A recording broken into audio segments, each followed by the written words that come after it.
apabila salah seorang kita melihat orang yang diuji bimaradin, baik dengan sakit, ya, au ghairih, atau selain sakit. Nah, marad artinya sakit, au ghairih, atau yang lain. Yang lain apa ya? Contohnya kecelakaan. Ini dia bacaannya dihafal. Alhamdulillahilladzi afani mimma ibtalaka bihi. Segala puji hanya milik Allah. Alladzi afani, yang telah menyelamatkan aku, mimma ibtalaka bihi, dari apa yang kau uji dengannya. Ya. Ini artinya orang-orang telah diuji dengan ujian, sementara aku, ya Allah, engkau selamatkan. Orang diberi penyakit, aku disehatkan.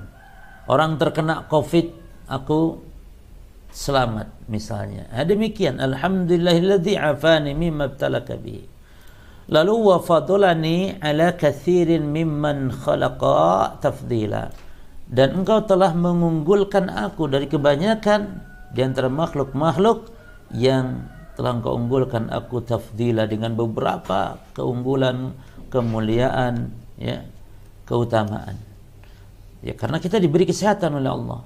Maka ini syukur jemaah. Dan orang kalau bersyukur, itu Allah akan tambah rezekinya, akan tambah kesehatannya, kan begitu. La in syakartum la azidanakum. Kalau syukur, Allah selamatkan. Dan di dalam hadis ini para jemaah sekalian, lengkapnya hadis ini kan kata Nabi, siapa yang melihat, ya, orang yang terkena musibah lalu membaca ini, dia akan diselamatkan.